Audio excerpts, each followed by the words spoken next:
Hello, everybody, and welcome to the Reality Transformation Gathering, where we are bridging ancient wisdom and modern science to change the world together. This gathering will be a 5-day expansive exploration of the recent breakthrough discoveries in the sciences and quantum theory, psychedelic research, and near-death experience studies, as well as profound and time-tested ancient wisdom from shamanic traditions, indigenous cosmologies, and knowledge from far ancient cultures around the world. I am Jocelyn Starfeather. I'll be your host and guide for the Reality Transformation Gathering. And today I am truly delighted and honored to be here with Jyoti Ma. Welcome, Jyoti Ma. Thank you so much for being a part of this event. It's such an honor. Thank you for making such good medicine for our times. Oh, thank you so much. So I would love to introduce you to everybody. I'm sure many people watching already are familiar with your work, but for those who may not know you yet, I will share your bio here. Jyoti Ma is an internationally renowned spiritual teacher. She has cultivated projects that demonstrate ways of life that honor the earth and all peoples. As the grandmother vision keeper of the Center for Sacred Studies, she co-founded Kayumari with spiritual communities both in America and Europe. Other projects she has helped to convene are the International Council of 13 Indigenous Grandmothers and the Unity Concert. She is also the founder of The Fountain. Its mission is to restore an economic model that is based on reciprocity and collaboration, guided by nature and the sacred. Currently, as a delegate of the Mother Earth Delegation of United Original Nations, a collaboration with The Fountain has grown, creating a global movement for and with the earth that is ready to activate the new day. And I think we all can feel the new day birthing through us and through our world at this time, as so much is happening. So much. Yes, yes, yes. So your topic for your interview today is Mother Earth and her Ascension Process, a New Dawn as Prophesied. So could you begin, Jyoti Ma, by sharing with us what are the prophecies that have prepared us for these times?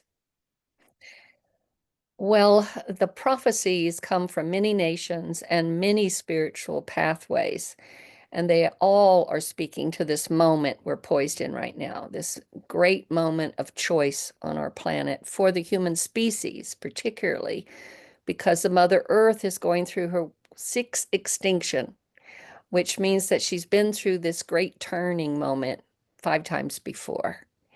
So she's ascending, she's moving herself from what my elders would say from those lower chakra systems, and she's expanding her awareness of being into the heart, right into the heart chakra right now. So it's a big leap into this new space of ascension. And that she has given instruction to all of our original people to how to assist her in this process so that we as a human species can go into the new dawn with her in larger numbers, because she's going to be fine.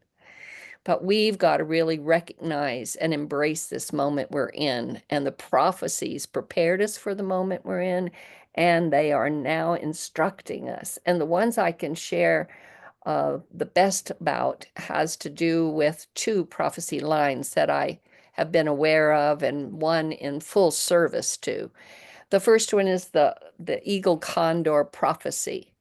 And the way that I was told, I'm going to give you a short version of this story just because of our time element. But the way it was told to me, that there was a time when North America, South America, and Central America were one piece of land.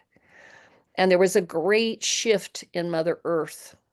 She went through a big shifting moment. And when this happened, this landmass that had been one landmass broke itself and tore itself apart. So now there was North America, South America, and Central America.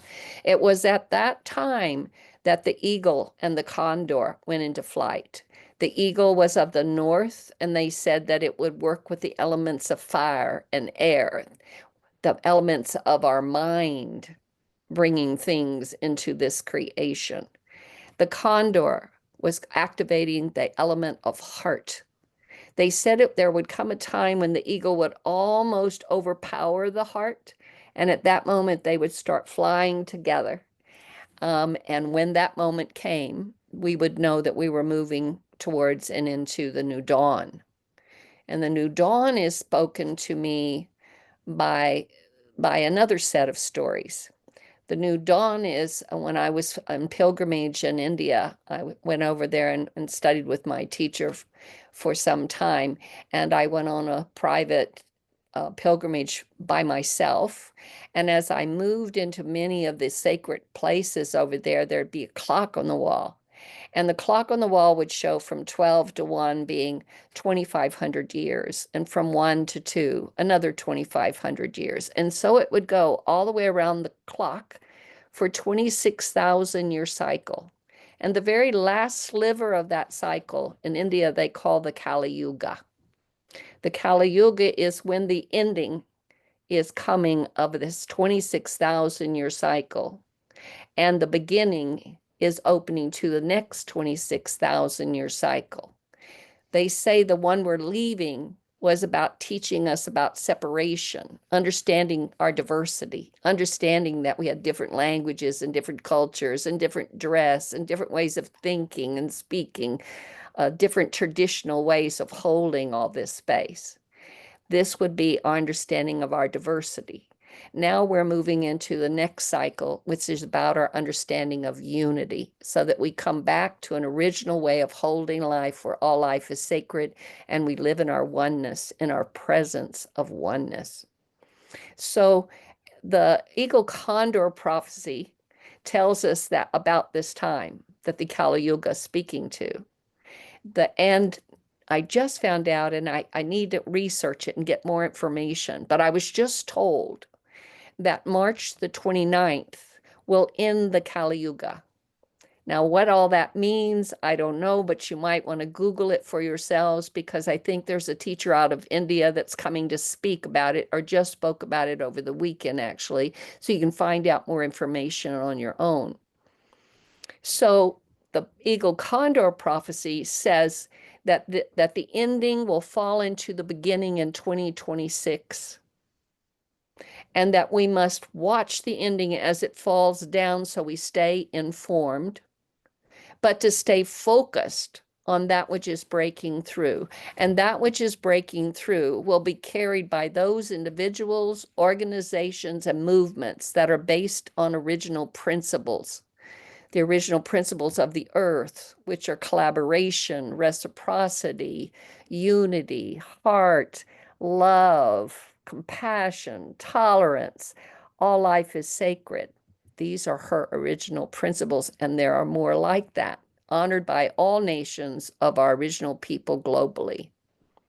Those original principles flow with each of those nations, closely connected to their creation story. So that's how you'll usually find more about that as you're brought to those moments with our original people, when you get the opportunity to sit and be with them, or listen while they speak in their original language, because that original language is coded and it can wash over us and help us remember ourselves and come back to that original place, and that we live and it lives in us. So with all that said, I've been the fountain, and how it came to be was that in 2012, I received the next part of the vision of what the mother wanted to be put into motion, which was the fountain. I had met a few years prior to that for the first time in person while I was in Brazil in a gathering there with the grandmothers. I met for the first time some of the Saga and Mamos that came from Colombia, because the 4 original people of Colombia, at this point, the fountain has worked with 3 of those 4. We worked with the Wiwa, the Arawaka, and what you might know as the Kogi. They prefer to be called the Kagaba Nation at this point of history. So we've been working with them ever since its conception. When I got that last vision, because I'd met with Saga Carmen, myself, Loretta Afraid Bear Cook, who's Oguala Sioux, Darlene Hunter, who's the spiritual director with the Center for Sacred Studies, Bethany Yarrow, who lives in New York and helps hold a center there for these same kinds of ways and support and service to the original people and the return of their territories into their caring hands, and much, much more. She went to help translate, and a few others came with us. When we got there, we didn't realize what was going to happen, but Saga Carmen had called representatives from all the four original people. So we went into dialogues with them. They wanted to know more about the vision. They took us up the mountain. They went into consultation. They went into see what our instruction around this fountain. Should it be activated now? Was it needed? All those kinds of things. I wanted to make sure what I was hearing was correct. In the end, they said that the fountain was in right timing and did need to be activated, and they wanted to sit there and give instruction for its development from that point on. So that was in 2012. So since that time, what's happened is just for some of you that don't know, the mamas are the spiritual men leaders, and the sagas are the women spiritual leaders. And when a mama is seen to be and caught at birth, they're seen as a human being that has the seed of full consciousness that can open in them. And so they're caught at birth and they're taken to the caves, and they do not see the light of day until they're 9 years old.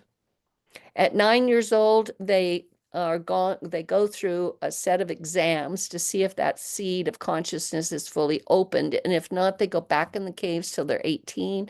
And I've worked with some that have been in there for 28 years. So you can imagine these are human beings that have been raised in the womb of the great cosmos. There's an intelligence, there's sourcing, there's teachings, there's ancestral wisdom, like it's very, very pure state. So when they go into a consultation to check on something, to get instruction around something, when they go into that consultation, it may last a few days, up to 10 days or longer. They do not eat, sleep, or drink water. They're completely absorbed in the source. And I share all that with you because over these last 13 years, we've gone to them for the instruction of the fountain.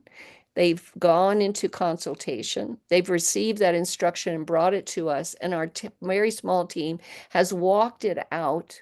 Once completed, we hold a ceremony of gratitude for what we've learned. We go back for the next set of instruction. And that is how we are now poised in this moment of service with a vehicle that she constructed so that she can have what she needs in this poignant moment of her healing and ascension process.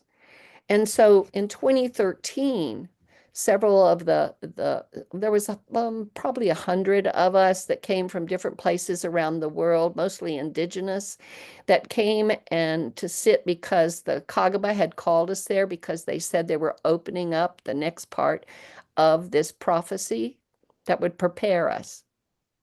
And the next part would be an opening to a 13-year deep cleansing. So if you look back at 2013 and you look at what's unfolded since then and what the cleansing has touched and requires us to look truthfully in the mirror and embrace what we know and let go of that which is false or has served us and is done, complete. We're in that kind of deep cleansing process. And this year, 2025, is the final 13 year of that cleansing. So when the year began, she came back and gave that next level of instruction. Pay attention to what's falling down, but stay focused on that which is breaking through. Because if we don't do that instruction, we'll get pulled off into a mind game. She also went on at the first of the year and said to me, this is the year when those that have been called must fully activate the light bringer they are, so that they can walk with the light of this new dawn through this year of the mind, M-I-N-D fields, and bring that light of new dawn in into our space, holding steady that light of being. So this is some of, I mean, all I can report to you is that I've been working this way for so long. I live this way. It has become a way of life for myself, my community.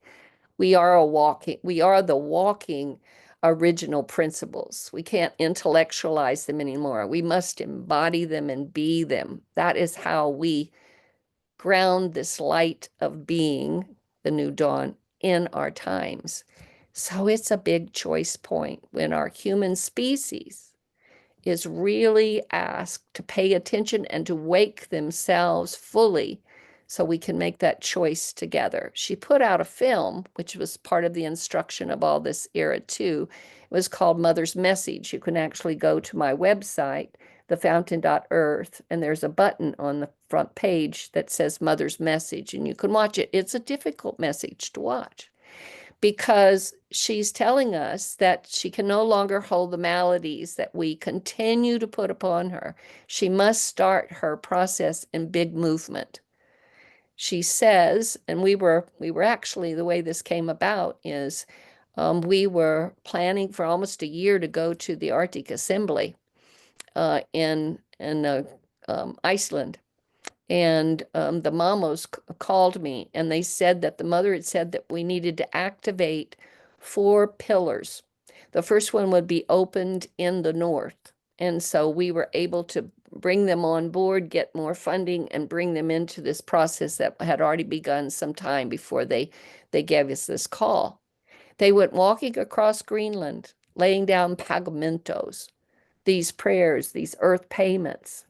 They went and met and convened with the spirits of those original sacred sites there, seeing what needed to happen in order to bring those sites back into balance, because you see those sacred sites are like acupuncture points on her earth, on her Mother Earth, and we blocked them, or we've kept fences around them so the original people that hold ceremony and can keep them in balance. We've not allowed that to happen for some time now.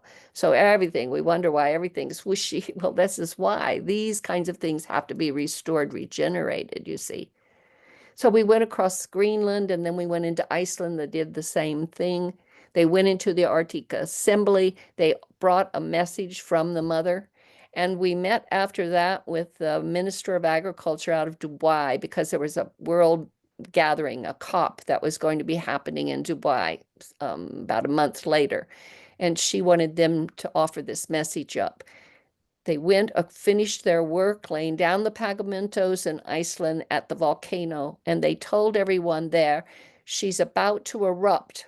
You must pay attention and listen, because if you listen to her, her lava will go under your houses instead of over them. And then they went back home. And a couple of days passed when all of a sudden there were 1,000, hundreds, and some said 1,000 more earthquakes that shook Iceland, and then the volcano went off. And it's gone off a couple of more times since. And her lava has still flowed under the houses. It's only taken 1 or 2 houses. I think she's teaching us something there. If we listen to her, this will go with more ease and grace, huh? Yes. I know that's a long answer to your question, but I wanted to make sure that I laid down and gave good respect to the prophecies and to what we already know. And these prophecies, these have been coming to us through generations and generations and generations, long before we had any idea of what this reality we walk in now would look like now. But you can trust them. Yes, thank you so much for all that you've shared here. It feels like such important and sacred instructions to navigate what we're going through in the world right now. And this wording of the ending will fall into the beginning. I've heard you say these words before in other talks, and every time I hear it, I just think this is exactly what's happening. It just feels so true for what we see going on in the world around us. Well, when I first, they've been having me, they've asked me to be a voice for some of this. And so I'm trying to do that in the most humble way. and honor them and the ancestral wisdom they are sharing with us all right now. So when I first started sharing some of this, people were like, but now Mm. people see the ending falling down. It's quite obvious what's Yeah. happening now. So we can either get afraid, when I started to send this film out, and the pictures you're going to see are this journey that I just described to you. So if they're not on their homeland is really, they have forest and Amazon forest looking spaces and places and rivers. It's very different than what you're going to see. They're making their journey across this cold land to open this fourth pillar. But it's like watching them. I'll just back up for a minute and say, watching them make such a sacrifice, because they come out of their country. The ones that came there had never been out of their country, never been down off the mountain, never been on an airplane, never been in an elevator or an escalator, never eaten in restaurants like they met there, going through a sea of 3,000 people with many different languages. And when we put this film together, we completed it by the instruction they'd given us. We gave it back to them to make sure we'd gotten it right. And then they wanted us to send it to Dubai first at that request of a message, and then to the rest of the world. And some people around me said, Jyoti, you just can't share that message. It's going to scare everybody. And I went to one of my elders, which is always where I go when such questions come up. I want to be sure I'm hearing correctly and walking correctly. And I told her this concern. And she said to me, well, you just tell them to embrace that fear, because that fear is what's paralyzing us. We must embrace it in order to go through it. And it's time to do so now. So I just want to, I know it's scary times. I know it's a time when the earth feels like it's moved under our feet completely. And the times are going to get more challenging. Lean in to the prophecy and the instruction. Lean in towards Mother Earth, and you will be okay. Could you share with us more about the process that Mother Earth is going through? Whatever might feel important to share about that, about Mother Earth's ascension and our relationship to her and to that process. Well, I'll share this story. And if some of you have heard me say it again, please listen again, because I don't think we can share it or shout out about it too much. I come as a reminder to you about it, but I come to Grandma Rita Blumenstein. She's Yupik. She's now in the ancestral land. She was part of the International Council of 13 Grandmothers. She was from Alaska. She was married to a Jewish man. That's why her name is that way. But she would come and she would bring the teachings of her grandmother. And in fact, in order to really kind of reinforce, I want to share a validation. When you listen and you follow these ways, there is usually a validation that will come in the process that says, yes, you see, you are listening correctly. And when the grandmothers first came together in upstate New York in 2004, Grandmother Rita told us this story about her grandma. Now, she was probably in her late 60s then. She said that when she was a little girl, probably 8 or 9 years old, her grandmother sat her down and said, when you get old and gray like me, you're going to be invited to sit on a council of 13 grandmothers. I've made 13 bundles of our holy stones, and I've gathered 13 white eagle feathers. You must keep these safe until that time comes. And when it comes, give a bundle to each grandmother and take one for yourself and sit down and know I'm standing behind you, and the times we've been preparing for have begun. So that was significant. Grandma also told Grandma Rita, which she shared later, that the earth was going through this ascension process and that she's growing She's moving into more enlightened states as she is opening to her own full beingness. And so the first chakras that we've been in have been these lower chakras. She said that her grandmother said these are the chakras where we will learn about our animal instincts of survival. She said that when this first started, all the birds there were white, and that there would come a time when we were moving through these chakras that the birds would turn black. And when we made the big leap from that third chakra into the fourth chakra of the heart, the birds would start to turn white again, and they have begun to do so.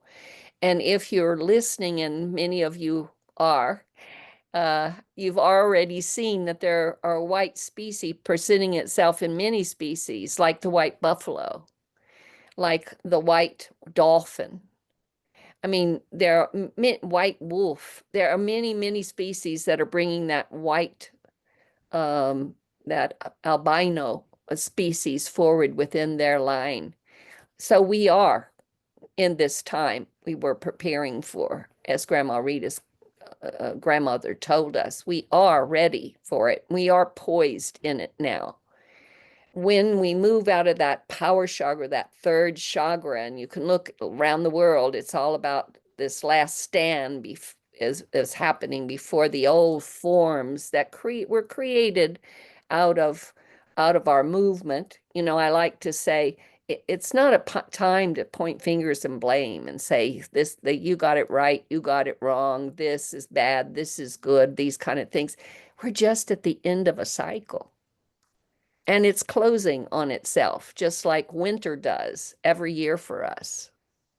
We're going into that kind of cycle. So if you can agree upon that, then we can celebrate that as she's moving into this fourth heart of the ascension, we will open for the very first time, which is what Grandma Rita would say, we will have the first opportunity to be human beings for the first time. We don't know what it means to be a human being. We've been being humans, but we have not entered this stage of new learning, which is human beings. So this is, we're all ascending now. And once that ascension starts, it goes only higher and higher and higher till it's fully lit. A lot of people will say to me, but Jyoti, what can I do in such a moment? Wow, what can you do? Each and every one of us carries a significant cord through our roots, our own roots and ancestors, to declare ourselves and that cord here in this moment of great change. The moment is blessed because the original people have brought a cord unbroken from those original times, and they're at that world table to guide us in the weaving of our threads so that the new dawn can, and the tapestry of this new dawn can be fully revealed and seen. So, you know, this is a moment of celebration. And if we can start to allow ourselves to stand in the light of who we are, fully accentuate who we are in our own authenticity, that's the deal. Amazing. Amazing. Yes. Could you tell us what is our potential here? I think that's so important to focus on the high frequency potential that is available to us, because we're feeling so much intensity and we see these crazy things happening in the world. And rather than get distracted by all that, what is the vision that is possible for us, that is opening up for us with the new dawn? I will answer that because what popped up here was Terence McKenna. You know, I knew Terence. I'm aging myself, showing you my age. I'm getting ready to turn 77 as the West counts it, and 78 as the way my elders say this is, you're starting your 78th walk around the sun because they count the time you're in utero. But you know, it's Terence, back in 2012? It's when the Mayan calendar was coming to an end. It's when Y2 was somehow in our computers, and it was supposed to be coming to an end. And people were really afraid. They thought the end of time was coming. We were here. We were at the end of the story. So Terence went to the mushroom people and he asked him, "Are we at the end of time?" And the mushroom people told him, "You're, yes, you're at the end of time. You're at the end of time as you know it." Then they went on to tell, and he's got a tape out, so I'm just kind of shortening this, but I encourage you to try to find this tape and hear the whole story and the whole way that he presented this answer of, are we coming to the end of time? They went on to show that there were parallel realities that always run side by side and always have and always will be. They said it was a time that we had to really get in and clean our minds, clean our spirits, clean our hearts, clean ourselves, let go of things we no longer need, and really open to our own authenticity and focus. And whatever we were focusing on, when this time change happened, and it would happen like a click, then we would, at that moment, we would fall down into that world we'd been dreaming. So if I'm dreaming a world that's full of peace and unity and a reciprocity with nature, then that's the world I'll be in. If I'm focusing on a world of angels and star nations and the work of that level, then that's the world I'll fall in. If I'm holding and running with my fear and hatred and war and power over and suppression of spirit, that's the world I'll fall in. So right now, I want to answer your question by saying, what are you thinking about? What are you focusing on right now?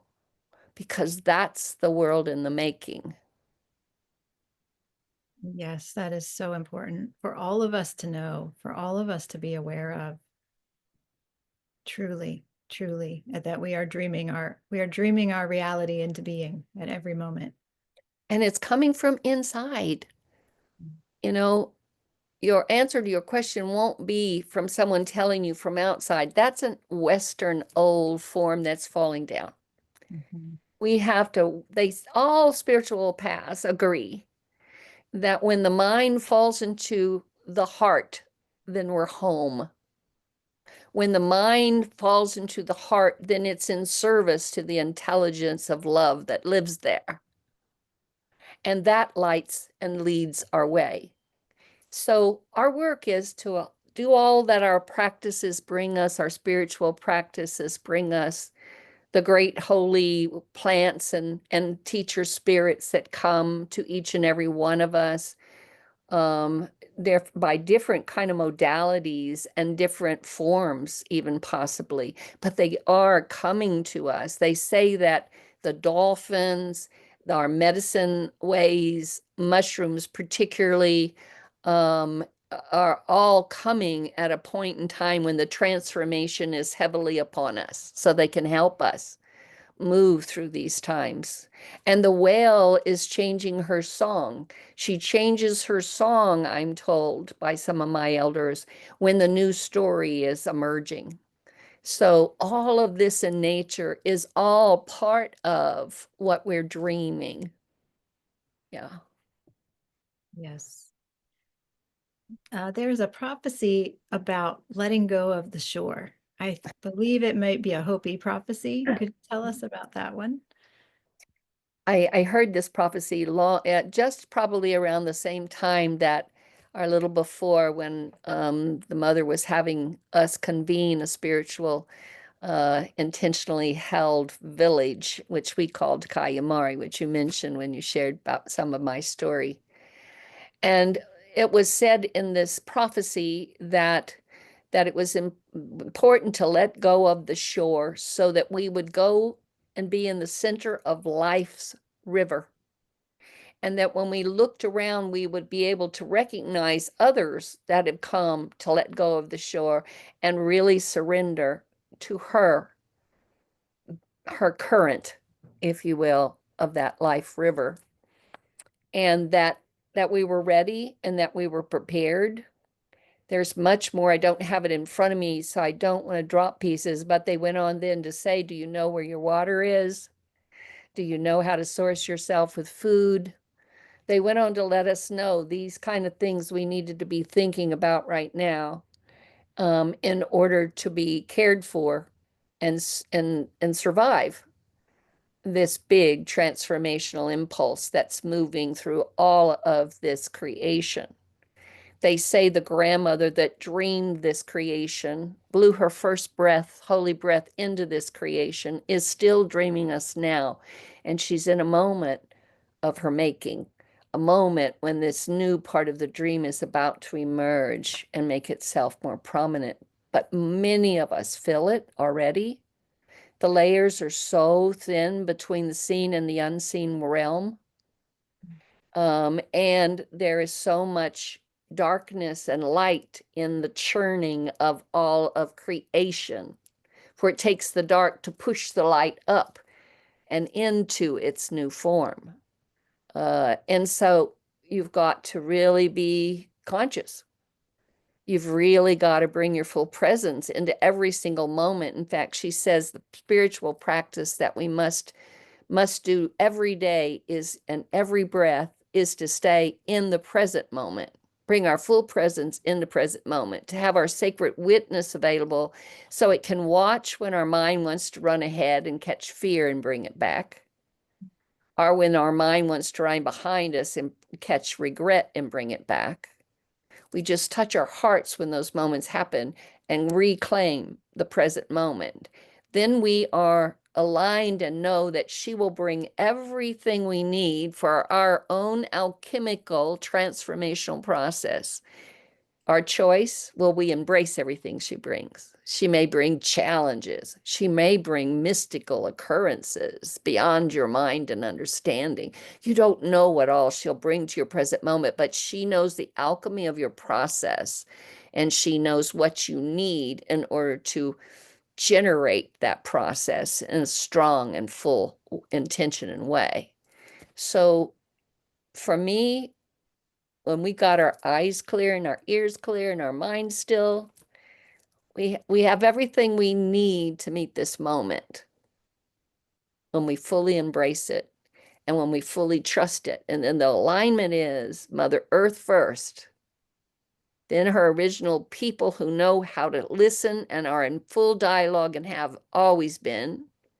And then the rest of us line up behind that. Then we're back in this alignment with the Mother Earth and with her heartbeat. And it will bring a different rhythm to how we walk and how we move. And then we'll be back to that original place where we started March so long ago. So beautiful. And it's such an important message of trust, that we can trust what's happening. We can trust this process. We can even trust ourselves, right? Right, And the earth, we can trust the earth. I know this is something that I personally put in my prayers every day, that we can return to the sacred reciprocity with life and with Mother Earth.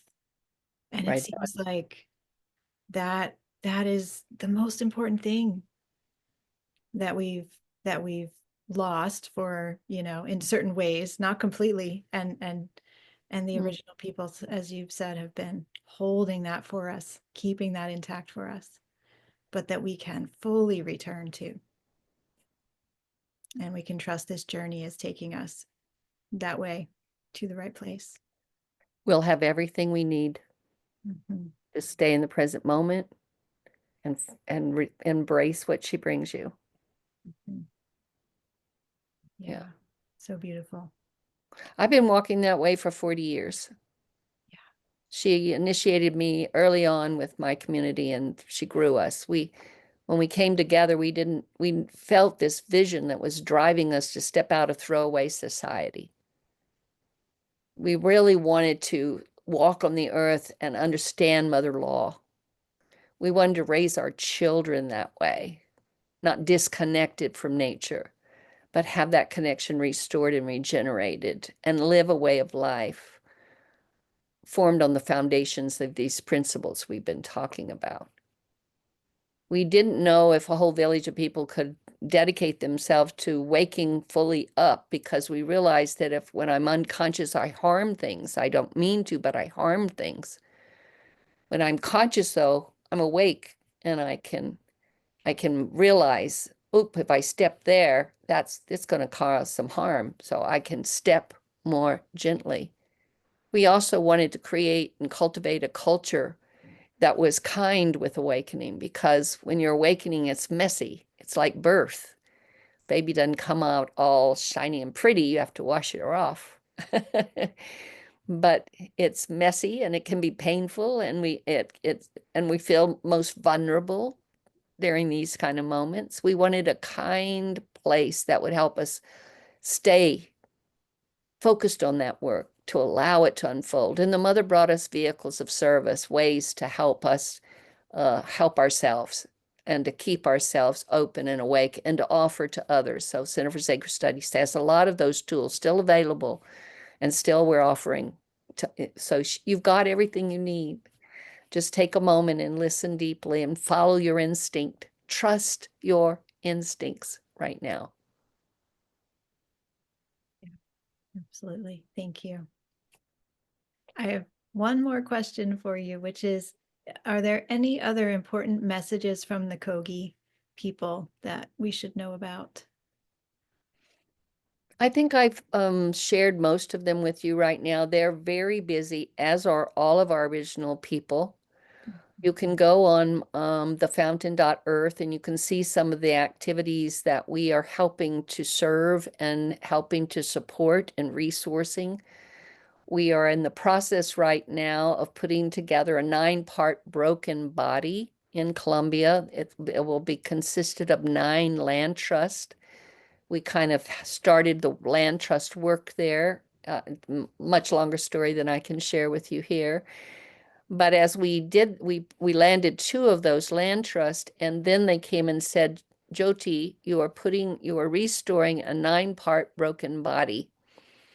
And so the first land trust was the mind, the brain, the memory. The second was the ear, the sound. The third was the eye, the light.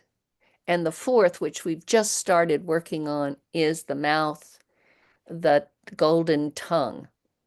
Now, they haven't told us where the other ones will be yet, but we know what parts of the body. From the mouth, we go to the heart, from the heart to the navel, from the navel to the reproductive organs of the masculine and feminine dancing together, and to the hands, and then to the feet. And then this body, they declared, will be restored and regenerated as a golden body. Once the tongue has landed completely, it will start a vibration that will move around the planet, helping heal and restore her sacred sites.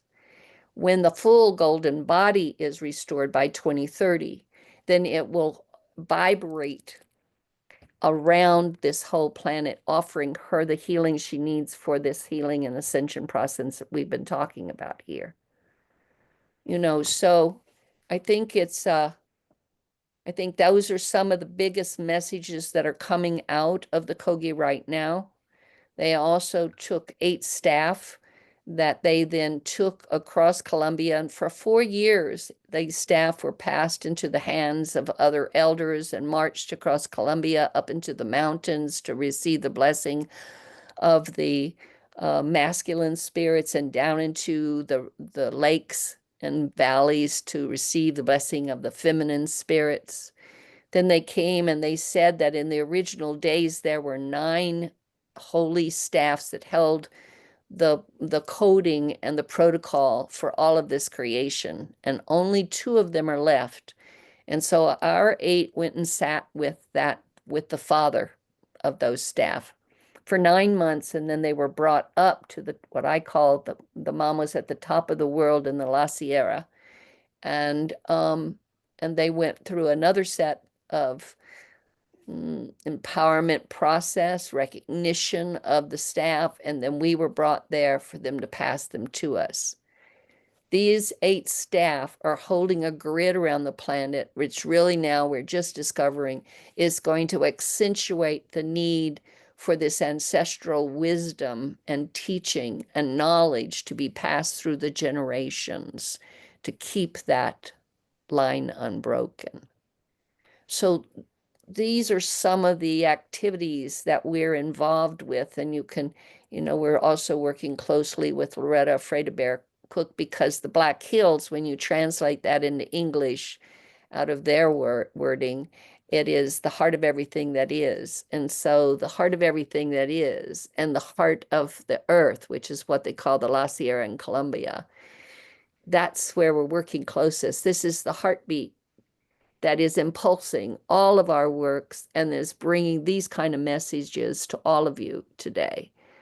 Because I just want to say thank you. I want to say thank you to each and every one of you that's heard this calling and has come to circle up at the table. My grandchildren's children's children, thank you, because this creation is such a gift. And we've been called here. They say we're the bodhisattvas of our time, because we've come now to put on skin to help with this great turning, because we've done it before and we're committed to doing it until every sentient being is lifted into that higher frequency of understanding and perception, so that we can get to the foundation of the human beingness that we are, and allow that foundation then to bring our full ascension as a human being on this beautiful Mother Earth, this water planet. We're all water babies. Water comes first and then we do. So lead your day and your prayers by praying with the water. Start that kind of motion for yourself, so you create, you actualize and give a knowing and your own wisdom to that. Every day is a day to hold gratitude, no matter the challenge that we may be put in order to walk out this new dawn. Thank you so much for all that you've shared here, and tremendous heartfelt thanks to you and to the original peoples and everybody who is involved in these projects that you're speaking about. This all feels so important, and I'm so grateful. I know everyone listening is so grateful to know that this work is being done. And I really invite everybody listening to hold those highest frequencies, hold the light for all of this that's happening. It is such an important time. I love how you said we're all the bodhisattvas of this time, because we wanted to be here. We wanted to help. We wanted to do the big work. So everybody listening, that's you too. Absolutely. Exactly. Yes. Yes. Wonderful. Well, thank you for everything you've shared here, Jyoti Ma. And where can people go online to learn more about your work? And I will then share about your free gift as well. Okay. Well, you can go to the fountain.earth. The Kogi finally gave us a name, which I didn't understand years ago, and I'm beginning to understand now. They call it the Fountain for Natural Order of Our Existence. Mm. I'm in a very deep study with all of this. You can also go to centerforsacredstudies.org, and you can see some of the teachings and the 2-year ministry program, which you just opened up. And it's going to be starting, I think, in June. We don't always offer these classes. She brought this together probably a decade ago now. She said she was going to be sending ministers of walking prayer. We don't advertise much except on moments like this. But it'll bring you through a preparation of a 2-year alchemical process so you can fully actualize your full authenticity. That's the deal. So those are the places that you could go. And you can also go to motherearthdelegation.com, but you can also go to their website when you go on either one of CSSR, the fountain. There's a button for Mother Earth Delegation of United Original Nations. and learn more of who they are and what they're doing in their own territories around the planet. Thank you for asking, and thank you for the good medicine you're cooking up, and for all those that have heard the call and are showing up. You know, she said to my community early on, the key to the magic kingdom, just show up. It sounded so simple. Yes. We're learning more now about what that meant in all its complexity. But yes, that's what we need to do. Just keep showing up. Yes. And I want to thank you too for your free gift that you're offering to everybody, which is a video that's called What is the Fountain? And it offers a description of returning to the original principles of life as instructed by Mother Nature. So everybody, if you would like to have that free gift, I invite you all to go and check that out. It's in a link just below this video. So scroll down a little bit lower on the page here and you will find that beautiful free gift from Jyoti. So thank you once again, Jyoti, for all of this wisdom, the inspiration you're sharing with us, all of the incredible work that you're doing. Thank you so much. It's an honor to speak with you and to have you here as part of our gathering. So much love to you and all light and all blessings for everything that you're working on. Blessings right back. That's our field of reciprocity. Blessings to everyone. Thank you for the honor of sharing. Yes, thank you so much. And everybody listening in, I hope that you've received so much from this beautiful, powerful conversation. And I'm sending lots of love to all of you out there. And I'll see you again in another interview coming up very soon.